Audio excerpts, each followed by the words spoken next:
Morning everyone, it's Sunday, June the 2nd. I thought I'd make a video here. Finally think I solved the problem on my Rusi KRY 200. Biggest problem I've had with it over the past year, about a year and a half that I've owned it, is the suspension. So there's 2 or 3 or multiple problems I've had or trying to fix on it. So it's not that it's broken, it doesn't come that way from the factory, simply because of cost, and they're also trying to make this fit. It's supposed to be a enduro dirt bike, and they try to chop it down to fit the Asian market here, where it's made and sold, and there's compromises in the price and doing that. So I've come from American, had 30 different bikes at least, all kinds of, you name it, I've owned it. So I'm used to that type of bike, KTM, Yamaha, Honda, a lot of KTMs. So this kind of reminds me of one, the styling. So that's not necessarily why I bought it, but it's a little bit maybe. So anyhow, getting to the crux of the matter, the problem is the forks always seemed to kind of harsh, and when I first got them, they would, it was top out, so you go down the gravel like this here in the thing, 2, 3, 4 inches pieces of gravel on the road or trail here, and the fork would, bounce and top out, clank. And so I bought another set of forks and had another guy set the new ones up, which is what's on it. And this is my original fork, but I put a zip tie on it. That's a good idea to show what the fork is doing. So if you stand it up here and push down, it really doesn't even move under some effort. So that's causing a top out up here where you hear the fork spring or the bike clanking. So what I did to solve that, because it's too much preload and not enough, this has no rebound, no dampening adjustments on it. It's a basic fork. Is I found Richard over in Mindanao, and he makes, I don't know if he makes them, but I got fork extenders. So this fork here has a 3-inch extender screwed inside here. It's pretty easy to do yourself once you have the extender. And so it raises the forks up 3 inches and gives the forks ability to float, so they're not always topped out all the way up. They sag down an inch or so, and it lets it float over rough terrain. So that was a big improvement. Basically, you loosen this bolt and you loosen the other bolt. You take off the cap, have the bike up in the air. That's a 36 millimeter socket or wrench or whatever you have to take them off. Prop your bike up in the air, loosen this, unscrew that, and then you can unscrew the cap from the rod, and then put your extender on. Just replaces, adds an extension to your rod, and then that adjusts that. Now if you're a short rider, which a lot of you may be over here, maybe you might not like that, because it does raise up the bike 2 or 3 inches higher off the ground in the front. But to me, the ride is worth it. I also have the 2118 big wheel package on it, which has improved the handling quite a bit. So that was a big improvement. Then the other problem I was having is I would go down the roads and hit bumps and just little stuff. The big stuff was not too bad, but I was very harsh and getting kicked left and right. The steering wheel would turn left and right just erratically.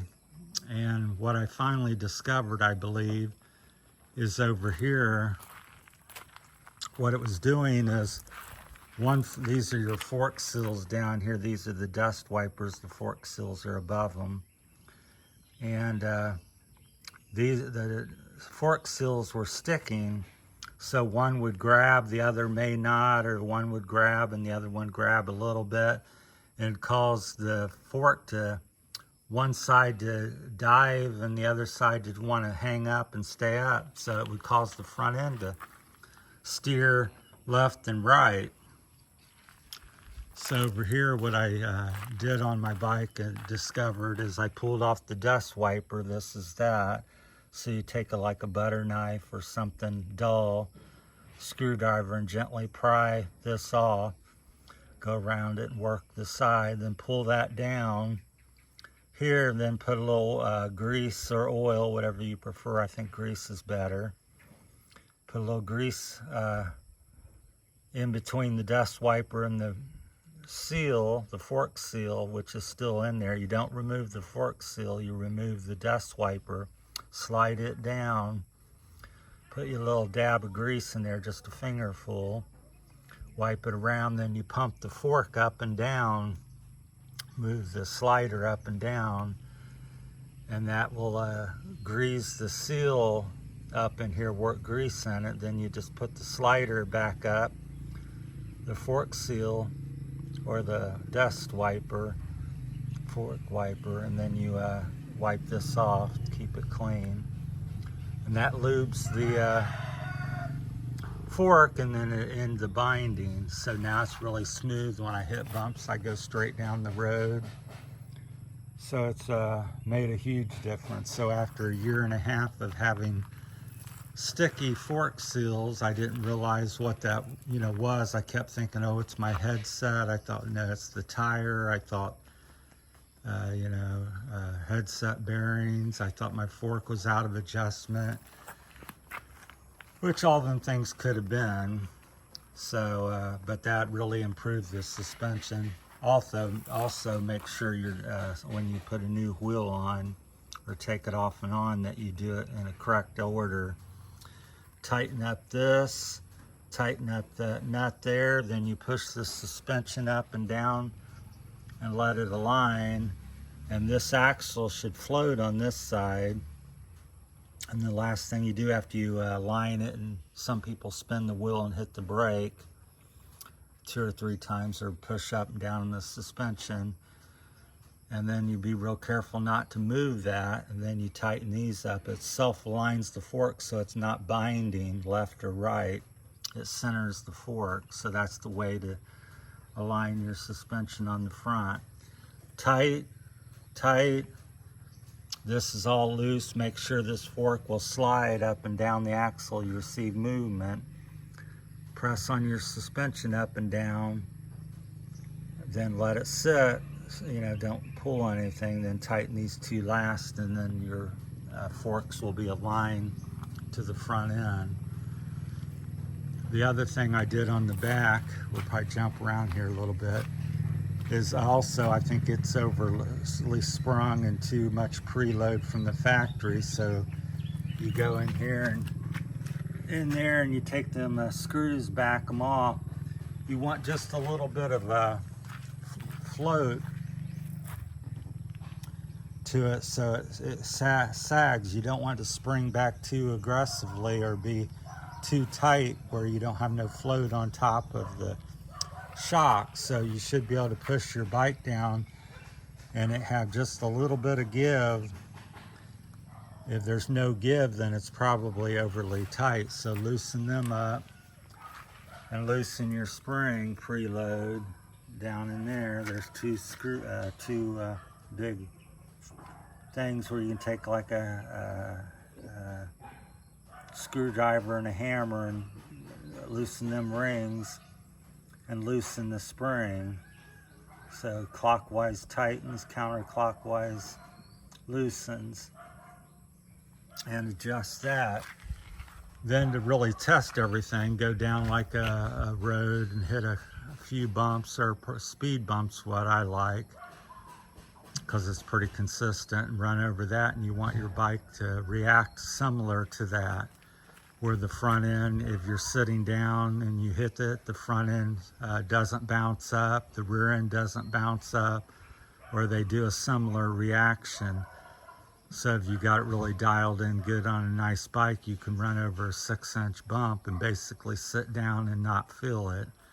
So if something's kicking you up in the air or harsh or not feeling good, then that's where you can kind of tell and make improvements. You want your front and back to be balanced. But this is, like I said, a very budget-oriented bike. It doesn't have rebound adjustment, no dampening adjustment. It's a bike, I'm only getting maybe 5 inches of travel, 6 at the best in the back. And I'm getting 6.5, 7 in the front. You know, it's supposed to, I think they claim 7 or 8 from the factory in the front. Now I've got it adjusted to 12, but I'm still only getting 6 or 7 inches. So I think it's overly, like I said, overly sprung, overly preloaded. So it's I haven't really dove into it. I'm no like guru on suspension, but it's things I've done to make a difference. But again, I've also got a extra rear shock where I had Richard put a 1-inch longer rod for 1 more inch of travel. But I thought it through the geometry out on the swing arm and really caused some misalignment with the chain over here. Because the swing arm would come down at another 2-inch sharper angle, and then I thought it made the chain and the sprocket not line up as good, so I went back to the stock one. But my biggest problems have been the front. And another tip is loosen this bolt here and loosen the other bolt there. Loosen this bolt up and adjust your headset, and do that when it's in the air, when the front end's not on the ground.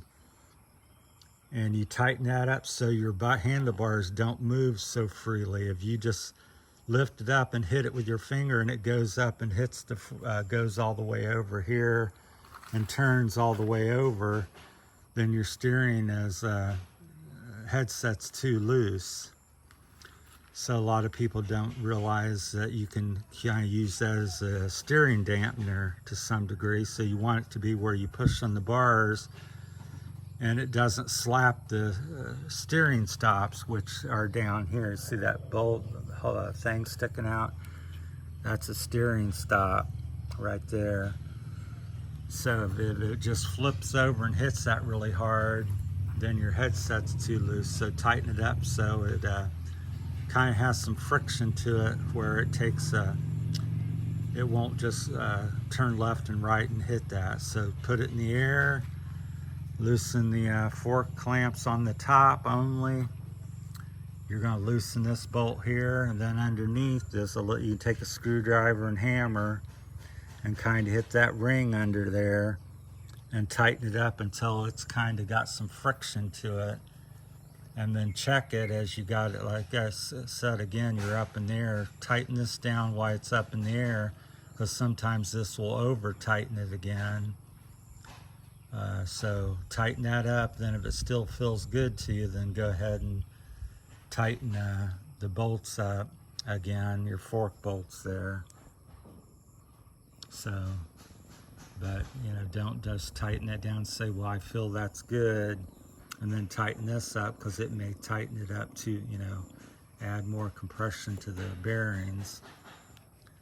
So get my fingers out of there. So if you got any comments or questions, like I said, if I had somebody filming and was taking stuff apart, I'd show you more, but it's difficult. I don't have tools to do a lot of the stuff here. I just have the experience where I've done, you know, have had it done or know to do that. So I think that would really help the your KRYs out there, because a lot of my friends, 2 or 3 friends that have them, they go, oh, the bike just rides, you know, bad, or they just don't know it's not riding bad because they're just used to that. That's all they know. And then they get on mine, they go, well, I can't feel the bumps, and no wonder you ride so fast. And I go, well, it's, you know, because of these different things. Your bike's kicking you up in there, it's too harsh in the back, and it's bouncing off the top cap here, the fork cap, the spring and rod, and it's making all that noise. You have no float in your bike, and then your fork seals are sticking, so you can't go straight down the trail over bumps. So that just, we're in that there today on the that's different things I've done with the fork. So I got extra shock with a 1-inch rod extension. These are the stock ones, so I'm going to get a fork extender for these and lube up the seals on these and continue to use them. And for now, this is what my setup. And then if I get another KRY, since I'm kind of happy with it now, I will just do the same thing or switch these components over. So that's it on my Rusi KRY 200 this morning on my suspension mods and updates and modifications that I've done. So hopefully that's been helpful. I wish I could wrench on it more and show you how to do it, but I'm just able to tell you. So if you have any questions or comments, and then, you know, this kind of information's also on some other videos or something. This just tell you what I know. So thanks for watching. Have a great day.